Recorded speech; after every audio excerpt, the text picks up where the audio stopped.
Hello, friends. It's Mr. Matt, and happy Easter. Welcome back to the Sunday school lesson. And what? Why did I say happy Easter? Oh, well, while Easter Day was last Sunday, we are still very much in the Easter season. We are still celebrating Easter. And so for the next several weeks, it is great to say happy Easter when you're greeting other Christians, because we're still celebrating the resurrection of Jesus.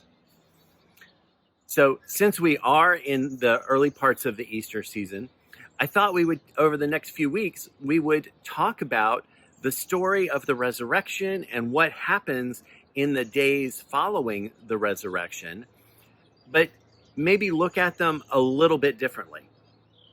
Specifically, I want to look at those stories from the perspective of some of the people that were there in the gospel stories.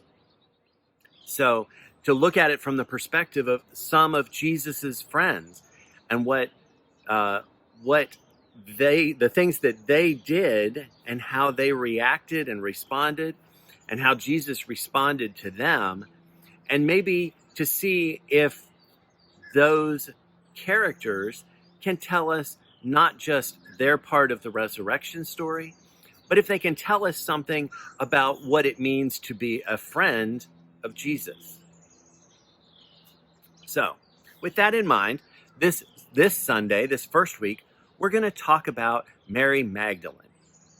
Now, Mary was one of the followers of Jesus. She had followed Jesus for quite a while in his earthly ministry. So she had heard his lessons and his teachings. She had probably seen some of the miracles that he had performed. She was probably present and saw the resurrection of Lazarus and saw all the other healings. So she knew that Jesus was special and important, but she also was Jesus's friend in return. And I think all of Jesus's disciples and all of his followers would have been terribly sad and crushed by the fact that Jesus was arrested and crucified and that he died and that he was laid into a tomb. Because for them, Jesus was more than just a teacher. He was their friend. And he brought a lot of hope and joy into their life, and to see him die would have very much crushed their spirits and broken their hearts. But of all of the disciples and of all of the followers of Jesus, Mary Magdalene is a little special in our Easter story and in our resurrection story. Of all of the people in all four gospel accounts who appear on Easter morning and the stories that we have of that very first Easter morning, there are only two people that appear in all four accounts. The first is Jesus, and that's not really a surprise, is it? Because it's his story. But the other person that is in all four of those stories is Mary Magdalene, and she's the only one who's in all four stories. Well, why is Mary Magdalene in all of those stories? Well, as it turns out, Mary Magdalene was one of the first, if not the first person that Jesus appeared to after his resurrection. Now, the stories about how it happened on that Easter morning are all a little bit different. But if you try to sort of put them all together and come up with what the one storyline would be like, it was probably something like this. Early on that morning, Mary Magdalene gathered up some things to go to the tomb of Jesus to try to prepare his body for burial. There were certain things that if you were Jewish, there were certain things that you would do to a body to prepare it to be buried. And because people were in a hurry, because the Sabbath was coming, and on the Sabbath you couldn't prepare a body for burial. So the Sabbath was coming, so they had to get Jesus down off of the cross and put his body into the tomb. And then they had to seal the tomb, and then people had to go home because on the Sabbath you couldn't work at all, and you needed to be home, and you needed to worship God and pray to God. And so for that day, they couldn't do anything with the body of Jesus. So early on that first Easter morning, she gets up and she goes to the tomb because she wants to take care of the body of Jesus to make sure that his body is prepared. Now, I think this tells us something about being a friend to Jesus. See, Jesus had lots of friends. He had lots of disciples. He had lots of followers. But there was something special in what Mary Magdalene did. She was showing her love for Jesus and was trying to take care of him and to serve him, even when he wasn't there, even when he was dead.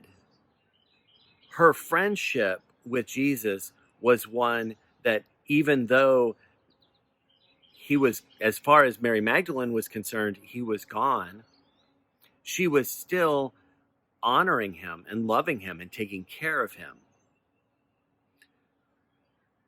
I think that teaches us something about what it's like for us to be a friend of Jesus, because often from our perspective, we don't get to hug Jesus, we don't get to see him or touch him, but we can still show our love for Jesus, and we can still honor him and serve him in the things that we do. So Mary Magdalene is showing us that on that very first Easter morning. She shows that our love for Jesus just doesn't stop because we can't see him. That love continues, and it shapes what we do in our life. And Mary Magdalene was doing just that. She was still going to serve Jesus. And on this day, she was doing it by taking care of his body before it was buried. Now, as we know, she gets to the tomb and the body is not in the tomb. And she's very, very upset about that because Jesus isn't there. The body is not where it's supposed to be. And so she's frantically trying to figure out, where have they taken him? What have they done? And in the garden, there's a man. She sort of sees that there's a man in the garden, and she thinks it must be the gardener who is out working in the garden early in the morning. And she goes to him and says, "Please, sir, do you know where they've taken his body? If you tell me, I will go take care of him." And she doesn't recognize who she's talking to. And we're not sure why. Maybe it's because she had been crying and there's so many tears, so her eyes were a little blurry. Maybe it was because it was early in the morning and the sun was just coming up, and so she couldn't see the face of the person that she was talking to. But as soon as this person speaks, he says her name, and he says Mary. And when he says Mary, she knows immediately who it is. It's Jesus. And so she runs to Jesus. I'm sure she wants to give him a big hug, and he's like, whoa, whoa, whoa, slow down. I'm just resurrected, and I haven't yet ascended to the Father, but I am here. And she knows that Jesus is alive. And he tells her to go tell the other disciples, to go tell others that Jesus is alive. And so that's what she does. And I think that Jesus appearing to Mary also teaches us something about what it means to be a friend of Jesus. See, the one thing that Mary Magdalene needed or wanted more than anything else was to have her hope restored and to know that Jesus was okay. And she thought she was going to do that was going to be just making sure his body was okay.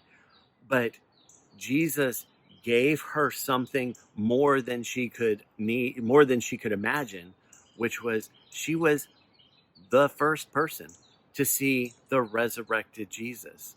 She was the one who got to know first that Jesus was alive and well and still with them. She was the first who got to celebrate Easter. And that was a gift from Jesus to her. And I think that teaches us that Jesus doesn't give us just the things that we need. He gives us more than we need so that we can be and celebrate with him. So we have Mary Magdalene teaching us about friendship, and we have Jesus teaching us a little bit about friendship, even in the midst of the resurrection story. So think about it a little bit from Mary Magdalene's perspective, and you get a few little insights as to what else is going on in our Easter story. All right, that's your Sunday school lesson for today. And if you go to the next video, you can find out what your activity is going to be for today. All right, thanks so much. Bye.